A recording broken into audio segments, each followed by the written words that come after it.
Queridos, vamos abrir a palavra de Deus em Mateus 24, 3 a 13. Enquanto vocês abrem, eu quero pedir para que nessa manhã vocês sejam bereanos. Os de Bereia, eles atenciosamente, com paciência, analisavam as coisas de Deus. Então eu vou pedir para que vocês tenham paciência e máxima atenção para essa palavra aqui, que é a palavra do Senhor. Mateus 24, é o sermão profético de Jesus. Diz assim: no Monte das Oliveiras achava-se Jesus assentado, quando se aproximaram dele os discípulos em particular e lhe pediram: dize-nos quando sucederão estas coisas e que sinal haverá da tua vinda e da consumação do século. E ele lhes respondeu: vede que ninguém vos engane, porque virão muitos em meu nome dizendo eu sou o Cristo, e enganarão a muitos. E certamente ouvireis falar de guerras e rumores de guerras. Vede, não vos assusteis, porque é necessário assim acontecer, mas ainda não é o fim. Porquanto se levantará nação contra nação, reino contra reino, e haverá fomes e terremotos em vários lugares. Porém tudo isto é o princípio das dores. Então sereis atribulados e vos matarão. Sereis odiados de todas as nações por causa do meu nome. Nesse tempo muitos hão de se escandalizar, trair e odiar uns aos outros. Levantar-se-ão muitos falsos profetas e enganarão a muitos. E por se multiplicar a iniquidade, o amor se esfriará de quase todos. Aquele, porém, que perseverar até o fim, esse será salvo. E será pregado este evangelho do reino por todo o mundo para testemunho a todas as nações. Então virá o fim. Vamos abrir também a palavra de Deus em 2 Pedro 3, versículos de 1 a 12. Para ganhar tempo, se os irmãos quiserem também acompanhar juntos no telão, não tem problema. Amados, esta é agora a segunda epístola que vos escrevo. Em ambas procuro despertar com lembranças a vossa mente esclarecida, para que vos recordeis das palavras que anteriormente foram ditas pelos santos profetas, bem como do mandamento do Senhor e Salvador, ensinado pelos vossos apóstolos, tendo em conta antes de tudo que nos últimos dias virão escarnecedores com seus escárnios, andando segundo as próprias paixões e dizendo: onde está a promessa da sua vinda? Porque desde que os pais dormiram, todas as coisas permanecem como desde o princípio da criação, porque deliberadamente esquecem que de longo tempo houve céus bem como terra, a qual surgiu da água e através da água pela palavra de Deus, pela qual veio a perecer o mundo daquele tempo afogado em água. Ora, os céus que agora existem e a terra, pela mesma palavra têm sido entesourados para fogo, estando reservados para o dia do juízo e destruição dos homens ímpios. Há todavia uma coisa, amados, que não deveis esquecer, que para o Senhor um dia é como 1000 anos e 1000 anos como um dia. Não retarda o Senhor a sua promessa, como alguns a julgam demorada. Pelo contrário, Ele é longânimo para convosco, não querendo que nenhum pereça, senão que todos cheguem ao arrependimento. Virá, entretanto, como ladrão o dia do Senhor, no qual os céus passarão com estrepitoso estrondo, e os elementos se desfarão abrasados, também a terra e as obras que nela existem serão atingidas. Visto que todas essas coisas hão de ser assim desfeitas, deveis ser tais como os que vivem em santo procedimento e piedade, esperando e apressando a vinda do dia de Deus, por causa do qual os céus incendiados serão desfeitos, e os elementos abrasados se derreterão. Nós, porém, segundo a sua promessa, esperamos novos céus e nova terra, nos quais habita a justiça. Queridos, esse assunto é mais amplo do tempo que nós temos para falar aqui, porque existem ainda outros textos que falam a respeito do final dos tempos. Mas tem algumas coisas que eu gostaria de analisar com vocês, que a palavra fala dos últimos tempos e que elas estão presentes nos nossos dias. E o assunto aqui é sobre a família para esse tempo do fim. Então eu separei aqui para meditar sobre 8 marcas do tempo do fim. E a primeira marca do tempo do fim, quando o Senhor começa a falar o sermão profético, quando os discípulos tinham perguntado Quando que será o tempo do fim? Talvez uma pergunta que nós faríamos para o Senhor. Ele começa o seu discurso falando do engano, nos alertando do engano. E o Espírito Santo também, ao falar do final dos tempos, alerta sobre o engano. Lá em 1 Timóteo 4:1 diz assim: o Espírito afirma expressamente. Se dissesse o Espírito afirma, ou dissesse o Espírito diz, nós já teríamos a máxima atenção. Mas se dissesse assim, o Espírito afirma, dupla atenção. Mas diz, o Espírito afirma expressamente. Queridos, é tripla atenção, máxima atenção. Que nos últimos tempos, alguns apostatarão da fé. Apostatar da fé é o abandono, isso é apostasia. Por obedecerem a espíritos enganadores e a ensino de demônios. Não diz que alguns apostatarão da igreja, ou das atividades religiosas, mas da fé. E depois em 2 Timóteo 4:2-4 diz que haverá tempo em que não suportarão a sã doutrina. Pelo contrário, cercar-se-ão de mestres, segundo as suas próprias concupiscências, suas próprias cobiças, como que sentindo coceira nos ouvidos, e se recusarão a dar ouvidos à verdade, entregando-se a fábulas. Segunda marca que o Senhor fala: guerras, fomes, epidemias e terremotos. Quando o Senhor fala sobre isso, Ele diz que isso são princípios das dores que no original faz uma relação com contrações. Como que são as contrações? Elas vão diminuindo à medida que chega o dia do nascimento do bebê. Então esse é o princípio das dores, e o Senhor fala nisso, dizendo assim: não vos assusteis. Terceiro, fala de perseguição, que nós seremos odiados de todas as nações, algo que pudesse ser impensável há décadas atrás, quando nós víamos uma Europa cristianizada, mas hoje nós já vemos um pensamento global sendo arquitetado pelo diabo, de um ódio às coisas de Deus. Cada vez mais vemos isso aumentando. Zombaria. Lemos que no final dos tempos, no texto de Pedro, que iam surgir escarnecedores, zombadores da fé e da nossa esperança. Alguma semelhança com os nossos dias? Depois fala de tsunamis e cataclismas cada vez mais intensos, esfriamento do amor. Depois fala de dias de distrações e multiplicação da iniquidade. E a oitava marca, para as crianças não ficarem com medo, quando parece que está tudo perdido, o mal está prevalecendo, o Senhor fala que será pregado esse evangelho do reino a todas as nações. Nada pode parar o avanço do reino de Deus. Esse é um parâmetro necessário para o assunto aqui. Teriam outras coisas para destrinchar dentro desse tema, como a aparição do homem iníquo, do anticristo, da apostasia profetizada, mas isso nós vamos falar em outro momento, se Deus permitir. Mas desde a queda da humanidade, quando o pecado entrou no mundo, já há uma promessa de Deus de um Salvador. Quando Adão e Eva pecaram, ali já tem a primeira promessa, quando o Senhor diz que porém inimizade entre a mulher e o seu descendente.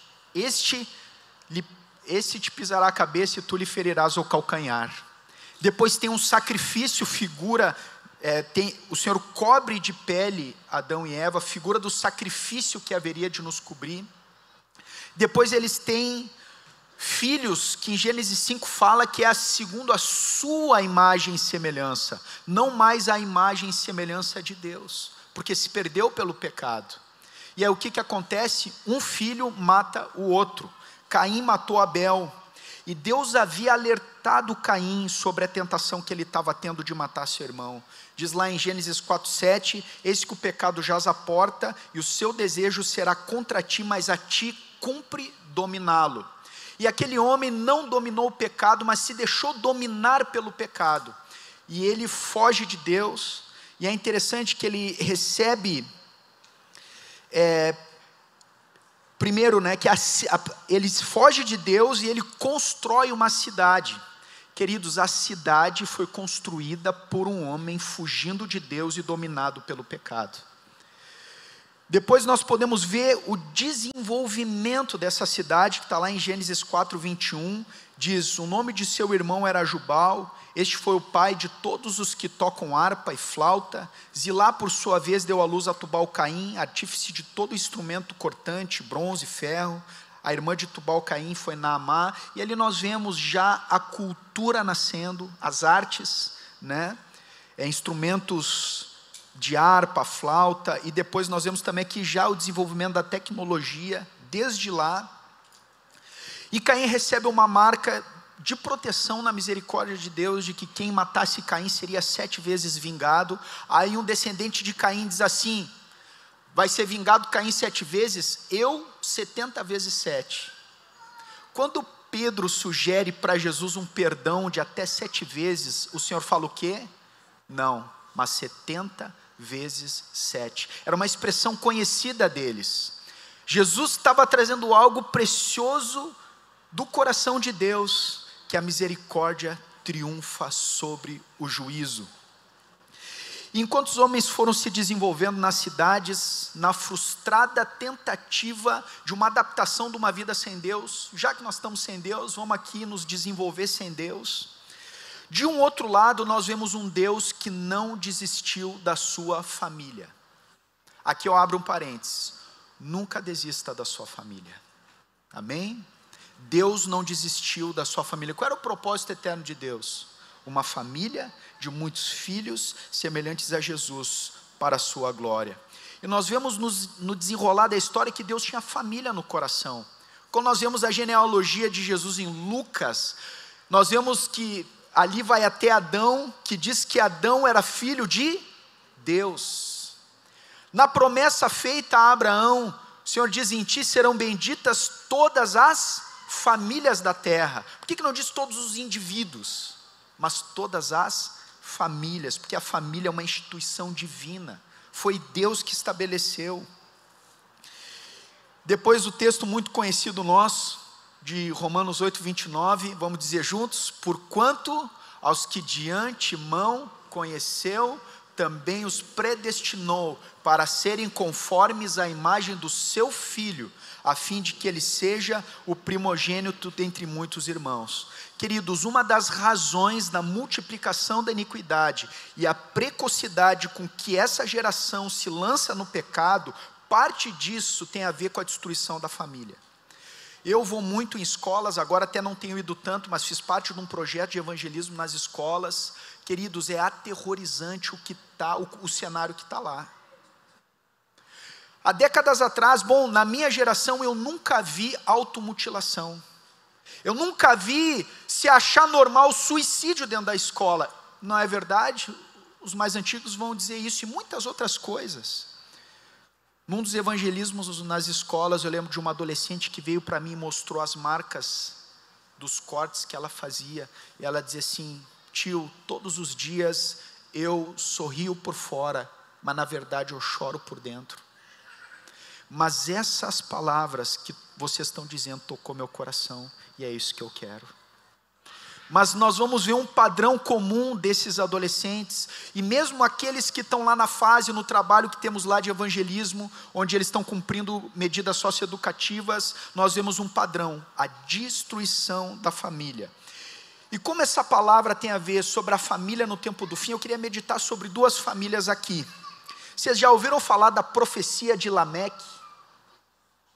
Pergunta para o irmão do lado: você já ouviu falar da profecia de Lameque? Seja sincero e responda: não faço a mínima ideia. Querido, Lameque era neto de Enoque, que andou com Deus. Depois que Enoque foi trasladado, Lameque viveu 113 anos ainda com Enoque, que andou com Deus. Ele passou 113 anos, Lameque, vendo o seu avô andar com Deus e ser trasladado pelo Senhor. E esse Lameque, quando ele tem o filho, ele profetiza sobre esse filho, dizendo: esse nos consolará das fadigas e trabalhos dessa terra que o Senhor amaldiçoou. E põe o nome do filho de repouso, que no original é Noé. Agora olha que interessante, em Gênesis 5:29, isso está em Gênesis 5:29, Mas em Lucas 17, 26 e 27 diz assim: assim como foi nos dias de Noé, também será nos dias do Filho do Homem. Comiam, bebiam, casavam-se, davam-se em casamento, até o dia em que Noé entrou na arca e viu o dilúvio e destruiu a todos. Se os nossos dias são como os dias de Noé, o Senhor profetiza isso, nós temos que observar algumas coisas na vida de Noé. Primeiro, uma coisa que me quebrantou muito: você já parou para pensar como foi para o autor de Gênesis ouvir Deus revelar o seu coração do que aconteceu? Porque lá em Gênesis 5 e 6 fala da queda, do impacto do pecado na criação. Agora te põe no lugar do autor. Imagina Deus dizendo para o autor assim, para você: queridos, eu criei o homem à minha imagem e semelhança. Eu os gerei para que fossem meus filhos, mas eles decidiram andar longe de mim. E eu olhei e vi que era mal o íntimo do coração, e o meu coração ficou pesado, porque lá em Gênesis 6 diz isso, diz que viu o Senhor que era continuamente mal todo o desígnio do coração do homem, e isso lhe pesou o coração. Imagina Deus dizendo isso, e ele olha para tudo isso e diz: eu vou dar fim nisso. Mas eu olhei bem e vi um homem chamado Noé, e aí dá o testemunho de Noé. Eis a história de Noé. Noé era um homem justo e íntegro entre os seus contemporâneos. Noé andava com Deus. Agora eu pergunto: como que Noé aprendeu a andar com Deus? Se ele era o único da sua geração que andava com Deus, ele vivia numa terra corrompida. Eu creio, irmãos, que Noé aprendeu com Lameque, seu pai, que viu o seu avô Enoque andar com Deus. E é a mesma expressão lá de Enoque para Noé: ele andou com Deus. Eu creio que ele aprendeu com seu pai, a quem havia profetizado sobre ele esse andar com Deus. Então o Senhor fala para ele construir uma arca, que é a arca da salvação, e hoje nós também somos chamados a construir uma arca. E para mim é uma figura da igreja, lugar de salvação. Mas onde a igreja começa? Olha o que diz em Hebreus a respeito de Noé. Pela fé, Noé é divinamente instruído acerca de acontecimentos que ainda não se viam, e sendo temente a Deus, aparelhou uma arca para a salvação da sua casa, pela qual condenou o mundo antigo, e se tornou herdeiro da justiça que vem da fé. Aparelhou uma arca para a salvação da sua casa.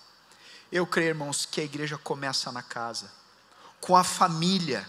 Ali nós somos chamados a ir na contramão do mundo. Ali nós somos chamados a construir uma casa firmada na rocha. Mas o que temos feito pela salvação da nossa casa?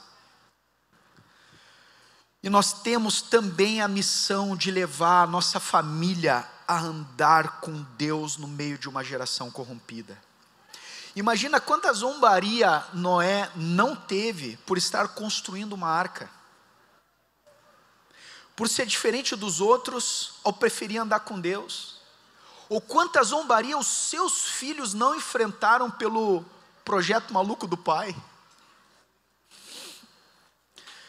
Mas, queridos, nós precisamos lembrar e envolver nossa família na construção dessa arca, alertando eles sobre o juízo que há de vir sobre toda a terra.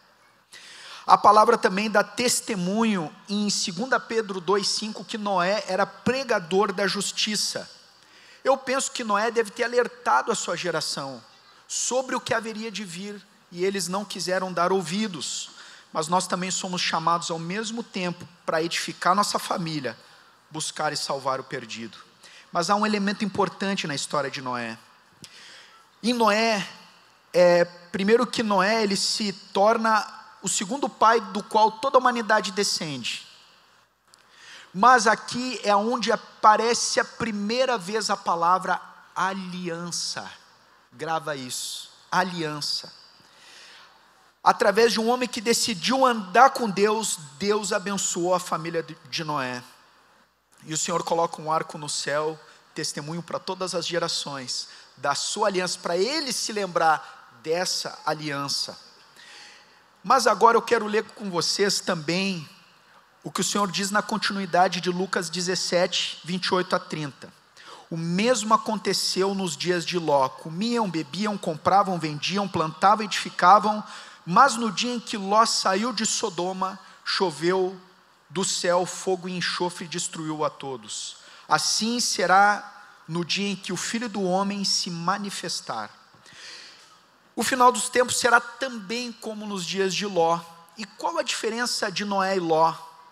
Uma grande diferença é que um salvou a sua família e o outro não. Ló, quando se aparta de Abraão, ele vai para uma cidade. Mas vocês lembram a origem das cidades? As cidades começaram através de um homem fugindo de Deus, na tentativa de se adaptar numa vida distante do Senhor. Ló vai para lá. E Ló, ele ficava sentado na porta, tanto que quando os anjos vêm, ele que recebe os anjos na entrada da cidade.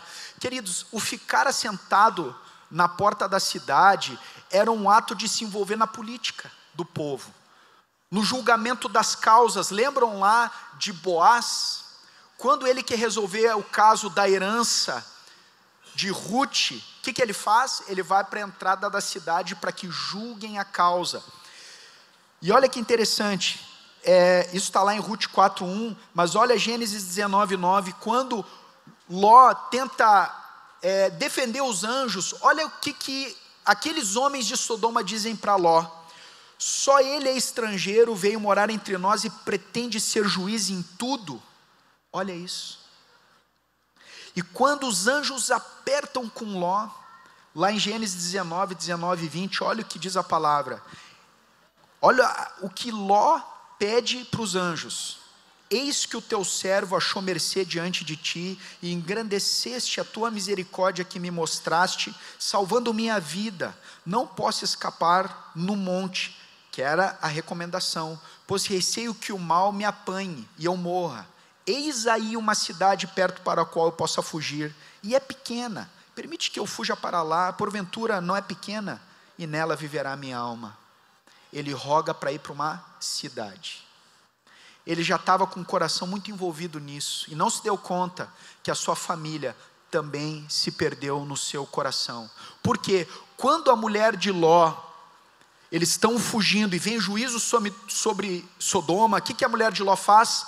Olha para trás e vira uma estátua de sal. Só que esse olhar para trás no original não é um ato de curiosidade, é uma consideração e um pesar. Queridos, cuide, em especial os que se batizaram agora, mas todos nós, porque a mulher de Ló serve como advertência. O Senhor fala isso para nós, e isso está em Lucas 17, 32. Lembrai-vos da mulher de Ló. Quem quiser preservar a sua vida, perdê-la-á, e quem perder de fato a salvará. Por que advertência? Porque alguns podem se converter ao Senhor, mas ficar olhando para o mundo, para a velha vida, para antigas coisas, com pesar. Isso ofende o Senhor. Por isso o Senhor usa ela como essa figura, porque ela olhou para trás, porque o coração dela ficou lá. Mais uma outra coisa, Ló, quando é avisado de que a cidade vai ser destruída, ele foi falar com seus genros, de noite. Imagina a cena, ele chega de noite, bate na porta dos genros e diz: queridos, nós precisamos fugir da cidade, porque ela vai entrar em juízo e é agora. E eles acham que Ló está zombando, de brincadeira. Isso me faz pensar uma coisa: será que Ló não era muito brincalhão? Para ele pensar numa situação dessa, que era uma brincadeira.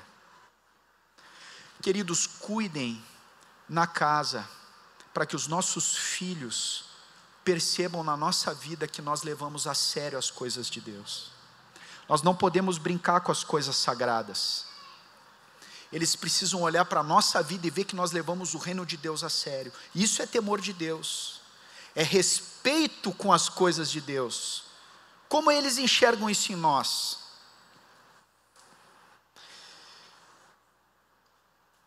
A palavra diz em Tiago 4,5 que a amizade do mundo é inimiga de Deus. Vou ler esse texto: não compreendeis que a amizade do mundo é inimiga de Deus? Aquele, pois, que quiser ser amigo do mundo, constitui-se inimigo de Deus. Ou supondes que em vão afirmam as Escrituras que é com ciúme que por nós anseia o Espírito que Ele fez habitar em nós? Queridos, nós não podemos ficar satisfeitos com os nossos filhos apenas terem diplomas ou uma vida estável. Essa não é a nossa maior missão. Essa não é a nossa missão. A nossa missão é que eles sejam cidadãos dos céus, é que eles vivam para a eternidade, se livrem do juízo que vai vir sobre essa geração e esse mundo. Essa é a nossa missão. Nós precisamos alertar os nossos filhos para o que eles vão enfrentar em cada etapa da sua vida. Nós recebemos um e-mail do Nilson, nosso querido companheiro lá na Suécia, com uma carga sobre isso. Para mim testificou essa palavra. Você tem procurado saber o que o filho de vocês está recebendo nas escolas, por exemplo? Eu procuro com a minha filha até saber o que na aulinha foi ministrado, não em desconfiança ao trabalho precioso que os irmãos fazem. Louvado seja o Senhor, pela toda a bagagem, começando pelo Thelma e Luiz, e hoje com Luiz e Débora e toda a equipe, mas às vezes eu me preocupo com a cabecinha da minha filha, se ela está entendendo bem o que está sendo falado, porque elas são uma esponja. Esses tempos eu estava com a minha filha, e ela tinha me desobedecido. Eu chamei ela e disse: filha, o papai ficou muito triste com você, pecado te afasta de Deus, te faz mal. E eu fiquei muito triste. E aí ela gravou isso, ministrei, orei com ela. Depois a minha esposa me ligou e disse: amor, esses dias eu estava agora com a Noemi, ela me olhou na cozinha e disse assim, eu fiz alguma coisa, ela me olhou: bah, mamãe, fiquei muito triste com você. E eu, rapaz, já me chamou a atenção, chamei ela e disse: filha, você me dá muita alegria. Que alegria que eu tenho de ser teu pai. É um privilégio, eu te amo muito. Outra vez a gente estava em casa meditando sobre as 8 verdades. E ela sempre resiste a ir dormir. Ela quer ficar mais 2 minutos, mais 2 minutos. Então vamos falar as 8 verdades de Jesus. Aí eu vi que um dia ela estava mais distraída que não sei o que, estava lá e não prestava atenção. E aí eu falei, aí ela estava patinando na catequese ali. E aí eu falei: filha, não, tu não está conseguindo, isso aí, não, deixa assim, vamos ver um outro momento, você não está falando direito, vai dormir agora. Eu não tive paciência, eu reconheço. Depois nós estávamos com o vô dela, aí eu falei: Mimi, vamos falar uma verdade de Jesus, o vovô vai ficar muito feliz. Ela me olhou e disse assim: não, papai, eu não falo direito. Aí eu chamei ela: filha, tu está melhor que muitos dos discípulos lá do grupo. Você grava como nunca vi nenhuma criança gravar, você fala muito bem. Aí ela me olhou: então vamos falar. Esses tempos um irmão que está aqui, não vou expô-lo, mas ele estava... Os filhos estavam assistindo uma aula de história de irmãos, isso online, estava num EAD, e aí daqui a um pouco ele vê um negócio esquisito sendo dito para os filhos, e ele foi lá conferir aquilo, não era uma verdade, foi lá falar com os irmãos lá. Uma outra triste história de um casal de outra localidade, que nós estamos na luta de ajudá-los. Uma das filhas foi para a universidade, se afastou, e ele estava botando toda a culpa na conta da universidade. A esposa olhou para ele e disse: mas amor, quantas vezes a nossa filha veio para nós com questionamentos e dúvidas e nós não demos atenção? Você dá atenção para o que está sendo ministrado com seus filhos? Vocês conversam e estão sensíveis à maturidade deles nas etapas da vida para ministrar a verdade? Interessante que numa pesquisa que tivemos aqui com adolescentes e pais de adolescentes, uma das perguntas que foi feita era assim, para os adolescentes e para os pais, as mesmas perguntas. Para os adolescentes, assim, como que vocês enxergam a liberdade que vocês têm de abrir o coração com o pai e conversar com os pais? E a mesma pergunta foi feita para os pais, e os pais responderam: não, nós temos liberdade com nossos filhos, eles se abrem e tal. E os filhos responderam o quê? Não me sinto em liberdade. Amados, nós temos que ter atenção sobre a nossa casa. Nós não podemos ser ingênuos é nossa missão. Algum amém por aí? Queridos, tome todo cuidado com liberdade virtual. Eu trabalhei com Casas Lares cuidando de 72 adolescentes e crianças. Era nítido ver o impacto da liberdade virtual naqueles que conseguiam ter e eu não conseguia balizar e dar limite. Eles perdiam interesse pelas coisas de Deus, pela sociabilização, pela leitura, por várias coisas. Queridos, vocês não imaginam o dano que isso faz na cabeça deles. Cuidem o máximo. Sejam vigilantes. Queridos, outra coisa, vocês sabiam que tem irmãos viciados em jogos? Você certamente não deixaria os teus filhos participar de jogos de azar de bingo, né? Eu quero dizer uma coisa que vai chocar vocês. Esses jogos que estão hoje aí online são tão piores quanto. Tudo é pensado para prender a mente deles. E alguns passam horas e horas e horas jogando e jogando e jogando e jogando. E vão perdendo o interesse nas coisas do Senhor. E nós simplesmente damos por satisfeito que eles vão nos cultos e nos retiros. Queridos, nossa missão é levar nossa casa a andar com Deus. Amém? Lembrem, são dias de engano. A palavra diz em Lucas 21:34 ainda sobre o final dos tempos: acautelai-vos por vós mesmos, para que nunca vos suceda que o vosso coração fique sobrecarregado com as consequências da orgia, embriaguez e das preocupações desse mundo, e para que aquele dia não venha sobre vós repentinamente como um laço. O Jean, que foi um pastor, presbítero de Brasília, está falando sobre a degradação do mundo e que a igreja sempre manteve um distanciamento, mas acompanhou a degradação.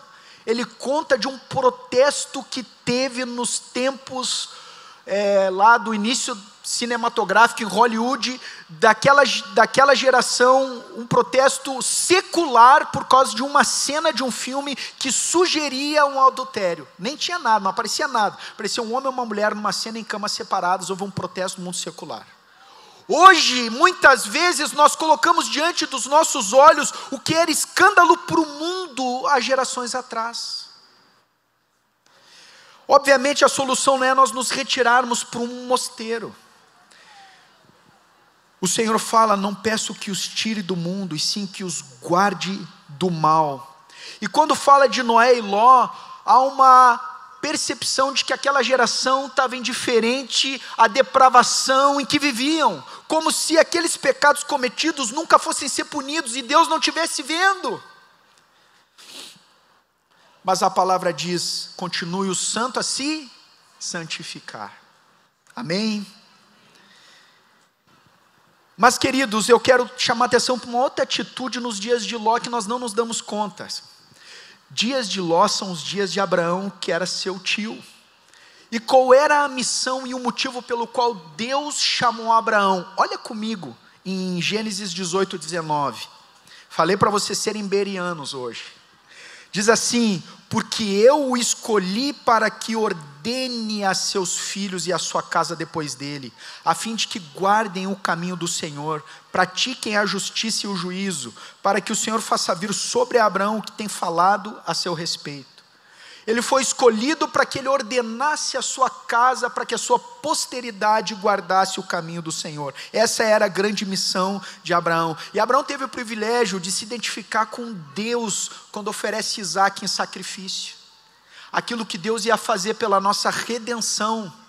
E você sabe que nesse momento aqui é a primeira vez que aparece a palavra adoração, que é o segundo elemento que deve haver na nossa vida: aliança e adoração. E Abraão viu os dias do Senhor e o cumprimento da promessa que parecia ser impossível aos seus olhos. Como que todas as famílias da terra poderiam ser abençoadas?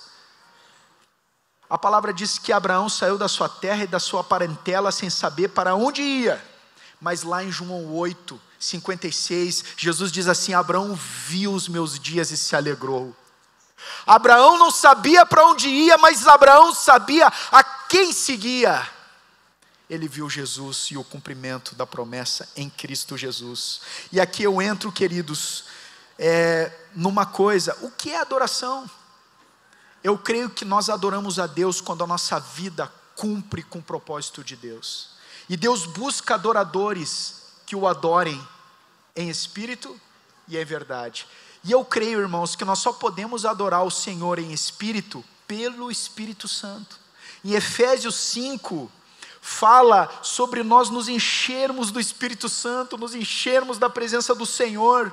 E eu creio que ali em Efésios, o título separa, mas está conectado com a família.